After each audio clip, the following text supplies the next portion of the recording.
Welcome to the aftermath of Revolution. the show right after their pay-per-view. Now, normally, if this was WWE, because let's say this was Royal Rumble, this would set the tone going to WrestleMania. This is kind of the same thing. This is Revolution. And I do believe going into the middle of the year with their signature pay-per-view that's going to be coming, this is it. This is going to help set the tone going into that signature pay-per-view. Now, mind you, was this a good show? No, not completely. It got good things in it, but I'm not going to tell you that it's good because of the ending of the show, which I said in my, I'll wait until the end, then you'll understand my point of view that this wasn't a bad show, but it really is a major issue that AEW has. AEW has a major issue. It does. Now, let's do the All-Atlantic Championship. The last run of the All-Atlantic Championship, which I'll explain in a minute, where we have the champion Orange Cassidy versus Jay Lethal. Now his crew was sent to the back, and this was just a straight-out match. No cheating from Jay Lethal. Nothing. No cheating at all. It was just a straight good match. Very similar to when they first met each other, and Jay tried to get the All-Atlantic at first, when he first came into the company. It was a very good match. Jay focused on Orange Cassidy's right knee, and Orange focused on Jay's left elbow and arm. In the end, we know who was going to win. He did. And then you got a guitar to the knee by Jeff Jarrett. I messed up.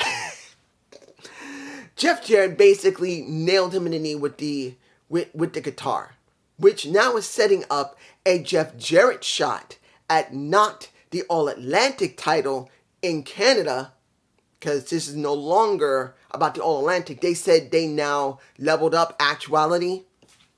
They phased it out. Let's make it clear. They didn't level up the All-Atlantic. They phased the damn thing out. And they decided they wanted to make it more like an IC title, because the All-Atlantic is still kind of local. It's still focusing on the North American continent. And even though the Atlantic Ocean does spread to Europe, it ain't the same. They wanted to make it more of like an IC title, so they called it now the International Championship. The AEW International Championship will now be first defended in Canada. I don't remember where they said. It wasn't Quebec. I don't think it's Quebec. It could be somewhere else. You guys tell me below. I don't remember what they said. But essentially, they phased out the All-Atlantic, and now they're giving us the International Championship, which is understandable. They wanted their own IC title from the very beginning, but they didn't want to make it just like the WWE. They didn't. So they used the All-Atlantic until they finally decided, you know what, after people seem to really like Orange Cassidy, they'd love to see him defend it. Let's make it international because we are going to Canada. I'm not upset about it. I just wish they hadn't lied about it and say, we're leveling up the title. No. It would have been more honest and say, ladies and gentlemen, this is from Tony. And Tony was the one that made the announcement about this. He said, ladies and gentlemen, because of how well Orange Cassidy has done with the title, as the huge outcry of joy that you've been loving how he's been working, and that we're going to start going more out of the United States, particularly that is possible now, I'm phasing out the All-Atlantic. It doesn't represent the rest of the world. So I'm making the International Championship. That would have been more honest than saying leveling up. That's just copping out, to be honest. I'd rather hear him say that we're basically retiring it. That's what I think would have been better. That's just me, guys, down below. Now, let's get to the next match, which was Ruby Soho versus a Sky Blue. Now, finally, Ruby got a chance to talk. And let's make this clear, guys. Have I been interested in this story? No, I'm not. The Originals versus the Outsiders had one major weakness. One major. So damn big, it's stupid. And it's simple. We're the women. When you talk about the Originals from WWE against the NWO, no, not WWE, I'm kind of going a little ahead of where the Invasion is. when you go into WCW, when you see the New World Order versus everyone else on the roster, you got members of the New World Order. There wasn't that many, and then they started growing and growing. And then you had the originals from WCW who fought to try and keep WCW. There was people there. There was more than just two. There was 5, 6, 7, 10, 20 people. Eventually, that was covered the entire spectrum of the roster. What do you have with these women? What? Britt Baker, Jamie Hayter, one a former champion who's been pretty much the face of the company that they're willing to put it on her, and her subordinate who's now the champion, and the third person that could have been there, which was Rebel, either because she's not there due to injury or contract, or they decided we want you to stay out of it because we want to make it about Jamie and Britt. She's not there. And then you have seen Saraya there. Fine. I don't mind her being a heel. She's actually a better heel than she is a face. Then you got Toni Storm, who's a good heel when she wants to be. And that's been it. There's been nothing. Now they throw Ruby Soho onto it, where she had to choose between the two teams that needed way more people in it. And now finally a decision was made during Revolution that now she is part of the Outsiders. And made many valid claims. Not all of them, but many. She came in, not everyone was into her. They were more than happy to screw her over. Let's be honest here. What happened when she was going after the TNT title? And whatnot, the women's TNT title. I mean, she didn't do nothing. You know why? She wasn't given to... Calm down. Either she should have won the TBS title. I'm saying TNT. Why am I saying TNT? Because in a sense, it's the reverse of the TNT title. They hot potatoed the TNT title, and they stuck it on Jade Cargill, who did talk, and I will get to her in a minute. But I think the reason I botched this so heavily, saying it was a TNT when it meant the TBS, is they had something with Ruby. She had so much momentum. People were so hot for her. And they did nothing with the women's title. They didn't do nothing with the TBS title. They could have gave her the damn title. No. They could have given her the TNT title. It wouldn't have hurt Britt. No. She has been basically floating on dark and dark elevation for months. Now they finally give her a storyline to sink her teeth into, which really doesn't feel like a storyline because there's not enough women to make it feel like it. Where the rest of the women? There isn't. And when you see a Sky Blue, let's be honest, Sky Blue is not homegrown. Sky Blue is from frickin' NWA. She's not original. She's an outsider. You can even say that Willow Nightingale is an outsider because she didn't start in the company. She only came in months ago. Jamie Hayter, I can easily say. Rebel, I can easily say. Britt Baker, I can easily say. Hiroko Shida, Rio, I can easily say them. Statlander, I can easily say. The Bunny, easily the Bunny. You can say Penelope Forbes. Where are all these freaking women that can make the roster for the originals feel full, and then you can have every last woman who's come in the last 6 months to the last year be part of the Outsiders? No, it feels freaking empty. There's nothing there. Now, did she sound good when she spoke? Yes. And that is right before the match between her and Sky Blue. And I didn't expect Sky to win here. I didn't. But I did expect after it was over that something was going to happen, and it did. We got the Outsiders coming out, trying to spray paint her. We got Willow Nightingale come out. And basically, I would have liked to see Willow join them. Because let's be honest here. It's not the point that she's a face. The point is Willow Nightingale is a freaking outsider. She is. Every woman who's been on the freaking roster in the last year that they've been willing to show that has not been part of AEW for the last 3 years is a freaking outsider. Look, where's Red Velvet? Red Velvet could be a part of it. Jade Cargill could be a part of the Outsiders. Or she can be part of the originals easily. Why are you not interjecting Jade Cargill as well as another champion? Why not put her at the Outsiders?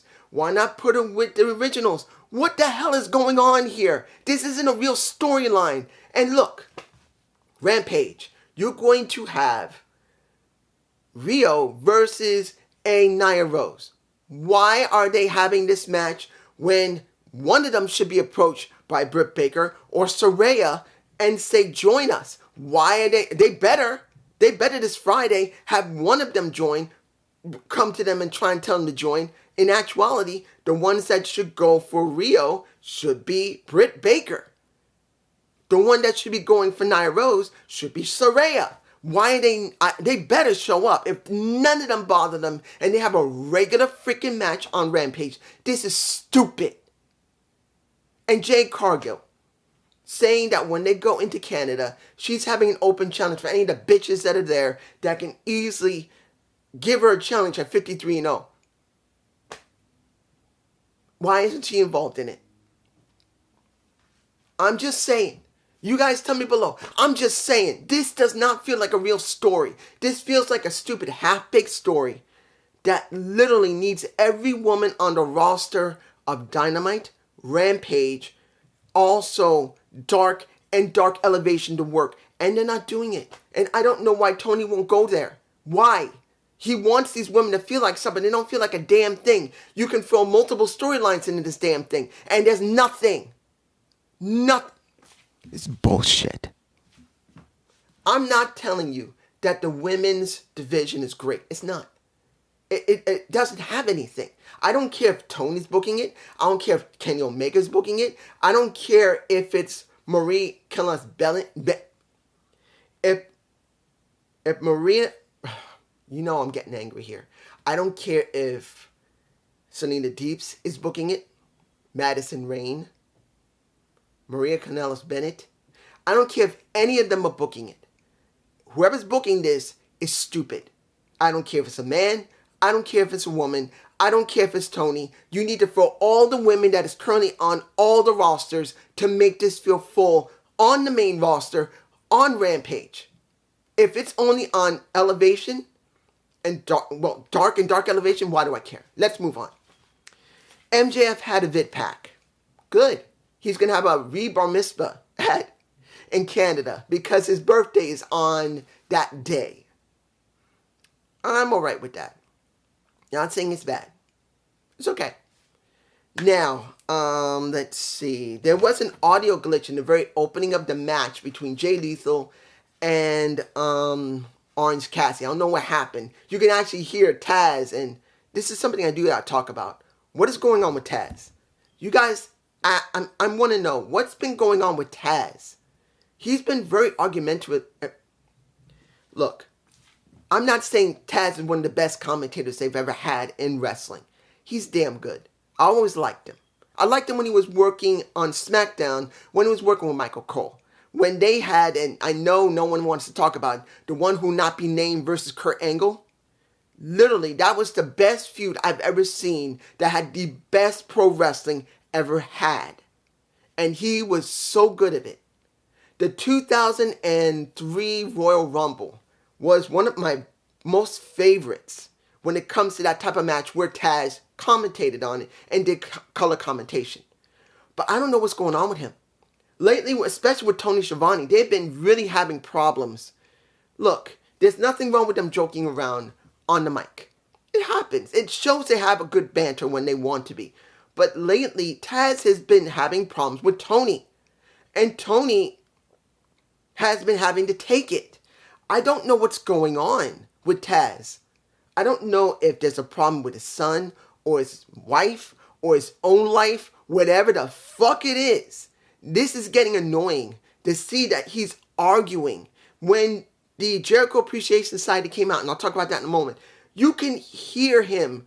They didn't do any, he wasn't talking when the song was going on. He tried to cover it saying that, hey, I was trying to listen to music. Why are you messing with me? No, that's not it. That's obvious. The way he was doing, he was covering something. Something was going on. Taz was not paying attention. Something is wrong with Taz. Either he's distracted because of something in his life, or something else is going on. I do not know if he doesn't like Tony Schiavone, not Tony Khan, Tony Schiavone or not. there is something seriously going on that this needs to stop because it's a distraction. Now, Jericho Appreciation Society. When it came to the trios match between them and, well, let me give it to you like this. When it came to Top Flight and AR Fox,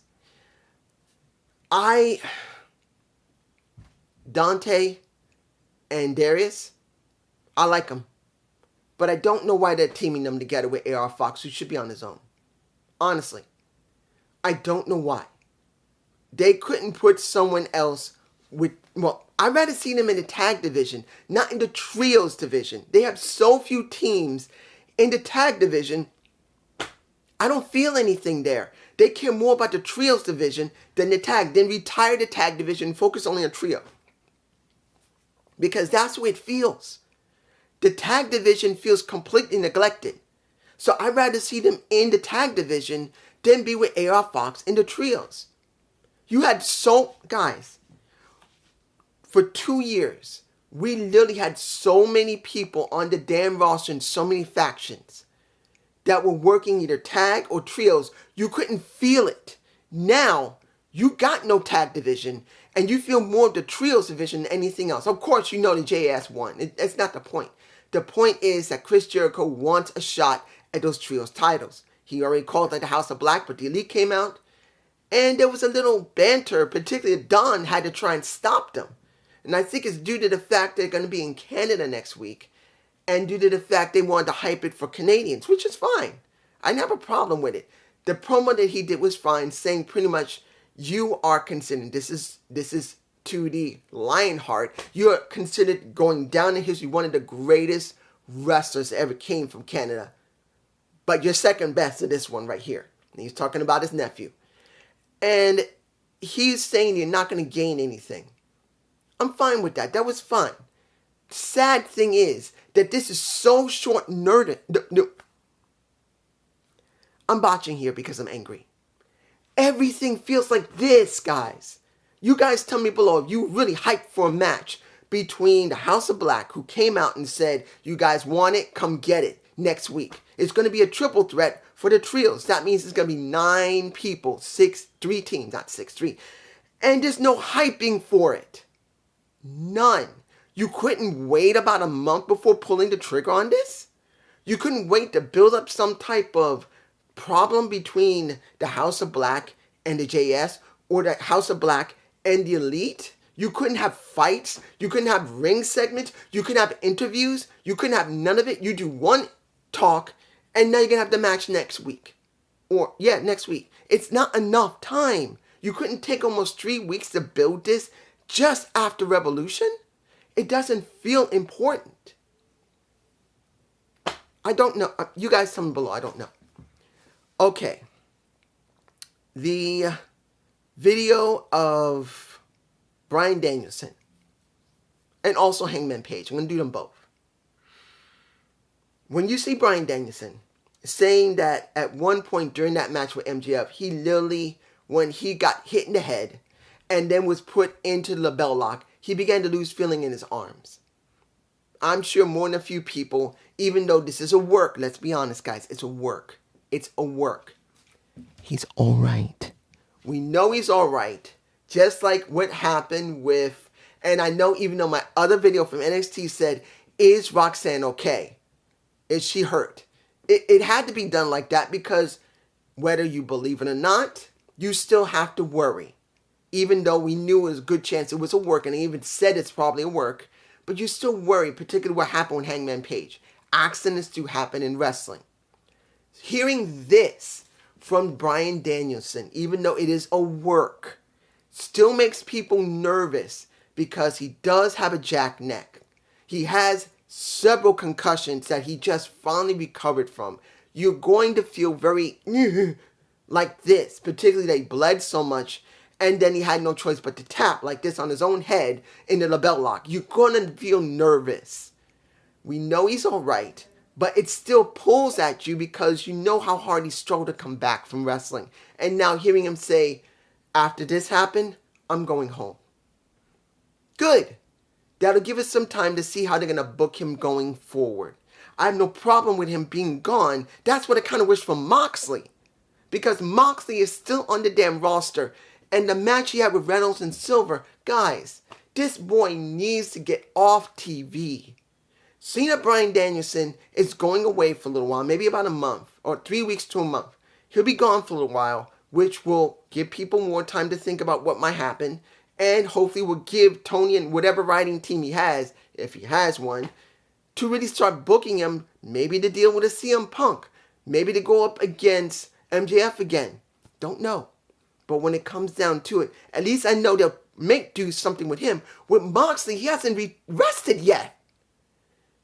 I just like, what? Guys, Moxley should not be wrestling, not because he's injured, but because he's oversaturated the entire show. He needs to go away for a little bit to give people time to breathe.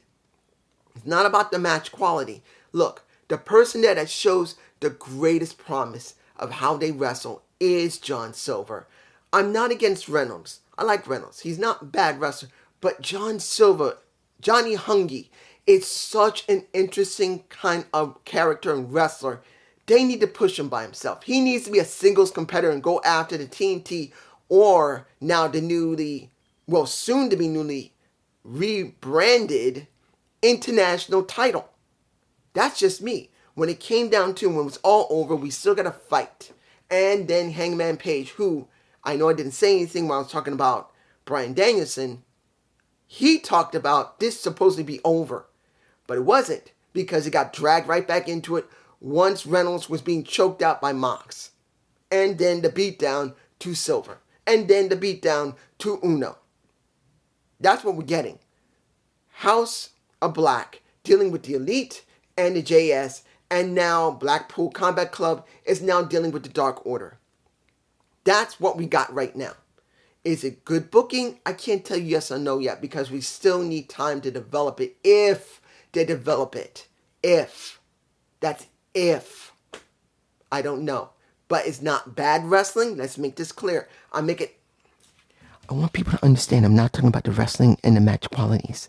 This is not about match quality. This is about 100% booking a story, helping to get characters over, and making it feel important with relevance. Just having a match with no relevance is nothing. It's like when you have a match with baseball or football or basketball that leads up to either the Super Bowl, leading up to the Super Bowl, leading up to the finals for basketball, and also the playoffs for baseball. You don't think always about the matches between the two teams. You think about the final thing. Because, simply put, it's got relevance. It's important. I'm just saying. Now, what else do we have here? Did I talk about that? Did I talk about that? I talk about that.